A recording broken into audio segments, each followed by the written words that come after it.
Toutes les étapes pour dessiner le célèbre Ragnar Lodbrok.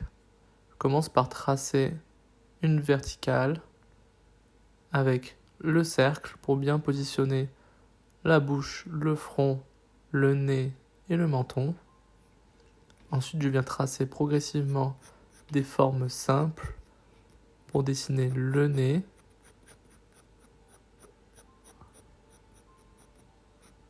Donc je viens progressivement tracer chaque forme sans rentrer dans le détail, sans appuyer, avec un crayon très sec.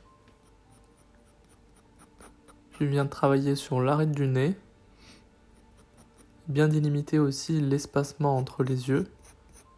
Là, je commence à travailler sur la bouche. Je viens ensuite gommer tous ces tracés de construction pour progressivement laisser apparaître le visage du personnage.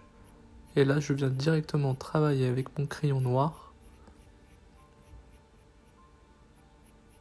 Je viens hachurer tout doucement toutes les zones les plus sombres de mon portrait, de la photo originale. Je viens travailler progressivement la moustache.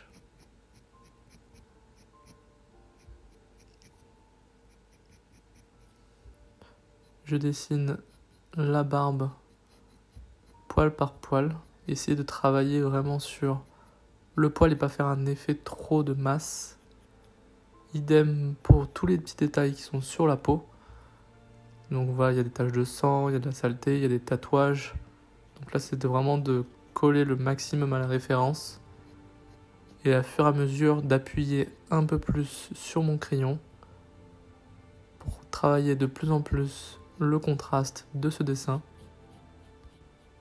Donc progressivement, je continue de travailler la barbe en appuyant de plus en plus. Là, on voit vraiment que ça devient de plus en plus sombre.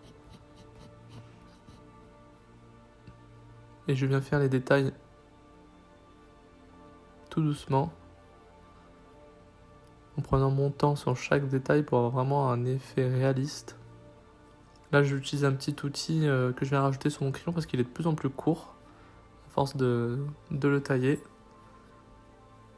Et là, je viens travailler aussi les détails autour du nez. Donc voilà, ça c'est important ici de vraiment regarder bien la photo de référence et de revenir assez régulièrement sur mon dessin pour pouvoir bien coller à la photo et avoir le maximum de détails. En sachant que je fais pas de l'hyper-réalisme ici, donc s'il y a des petites choses qui sont pas parfaites ou qui ont encore des tracés de crayon, voilà, je les laisse assez volontairement. Voilà. Là, idem pour les cheveux, je viens travailler chaque mèche de cheveux. Et là, on vient foncer le fond avec mon petit fusain. Donc ici, c'est d'avoir vraiment un contraste très fort entre le fond noir et le dessin qui est quand même assez sombre, mais tout en, voilà, en ayant vraiment des contrastes entre les deux. J'ai enlevé les scotch pour avoir un petit effet cadre tout autour.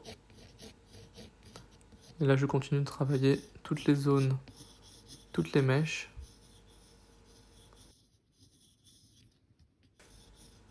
Ensuite, après avoir travaillé toutes les zones, je viens rajouter une petite touche de couleur avec un petit bleu au niveau des yeux. Donc là, je travaille aussi assez progressivement, sans appuyer. Et tout doucement, je vais appuyer de plus en plus sur les zones que j'ai envie d'être plus fort en couleur. Donc là, voilà, j'y vais vraiment progressivement et je rajoute par-dessus une petite touche de blanc pour faire un bel effet de lumière. Je fais la même chose de l'autre côté. Et ensuite avec le blanc, je viens travailler un peu toutes les zones lumineuses, notamment sur la bouche.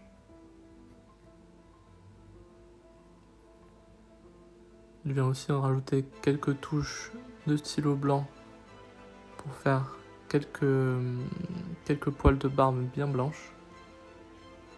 Là, je rajoute mon spray magique pour fixer le fusain et le crayon. N'hésitez pas à mettre un petit pouce en l'air et à mettre un petit commentaire aussi. À la prochaine et à vos crayons.